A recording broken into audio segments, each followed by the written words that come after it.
રાજકોટ મહાનગરપાલિકામાં visitor management system છેલ્લા 1.5 મહિનાથી કાર્યરત છે અને આ સિસ્ટમમાં 150 જેટલી અત્યાર સુધીમાં રજૂઆતો આવી છે।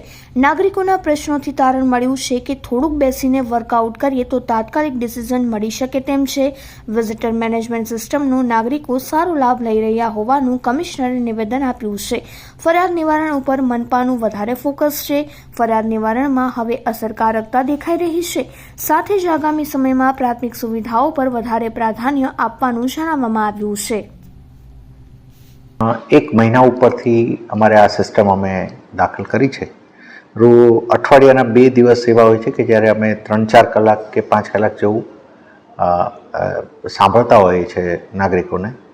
અને આનો એક ફાયદો એવો થયો છે કે રજૂઆતો ખાસી આવી અમને, અને દરેકની સમય મર્યાદા ફિક્સ થાય છે। ઓફિસર્સે ઓન ટાઈમ એના રિસ્પોન્સ ફાઇલ કરવા પડતા હોય છે અને અમે એને સખત રિવ્યૂ કરતા રહેતા હોઈએ છીએ। એટલે આ મહિનાનો અમારો અનુભવ એવો થયો છે કે ઘણા નાગરિકોના પ્રશ્નો એવા હોય છે કે જેમાં જેન્યુઅનલી થોડું અમે અહીંયા બેસીને વર્કઆઉટ કરીએ તો એને ઇમિડિયેટ ડિસિઝન મળે છે। નાગરિકો એનો ખરેખર સારો લાભ લઈ રહ્યા છે।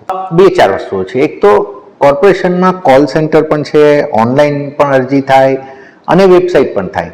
એટલે visitor management system is one of the part of entire grievance redressal mechanism of corporation.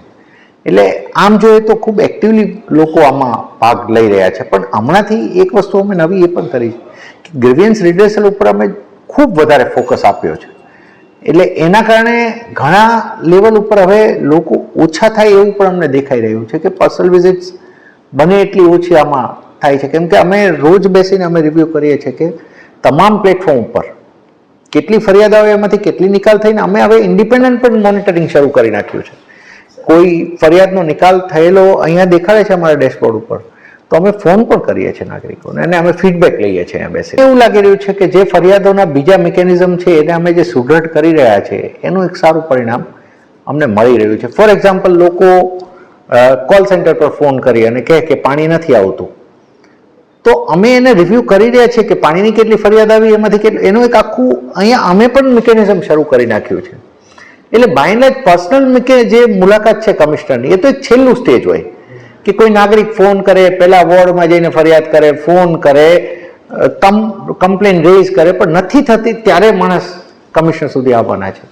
હું આને એ સાઇડ ઉપર જોઉં છું કે કદાચ અમે ગ્રીવિયન્સ રિડ્રેસલમાં થોડું અસરકારક હવે વધારે અમે થઈ રહ્યા છે, જેનું એક પરિણામ આ છે। અમે કોર્પોરેશન તરીકે એક ફોકસ એઝ એ ટીમ કરી રહ્યા છે કે બેઝિક સર્વિસીસમાં જેટલો ફોકસ કરી શકીએ, પાણીની સુવિધા વધે, જેટલી કમ્પ્લેન્સ પાણી રિલેટેડ આવતી હોય એ ઘટે, સફાઈમાં થોડી સુવિધા વધે, કમ્પ્લેન્સ ઘટે, અને કમ્પ્લેન્સ બાબતનું જ્યાં સોલ્વ થઈ ગયેલી હોય એનું પણ રિવ્યૂ થાય બેસીને રેન્ડમલી, ભલે ઘણી મોટા નંબરમાં આવતી હોય કમ્પ્લેન, તો એમાંથી અમુક કમ્પ્લેન્સને કમિશનર તરીકે હું પર્સનલી રિવ્યૂ કરું। એટલે મને એવું લાગે છે કે નાગરિકો માટે અમે સારામાં સારી સુવિધા આપવા માટે જે અમારું કમિટમેન્ટ છે એમાં અમે ક્યાંક ને ક્યાંક સારી રીતે અમે પાર પાડવા માટેનો અમારો પ્રયત્ન છે, રહેશે, અને કદાચ એમાં સફળ પણ સારા જઈશું અમે।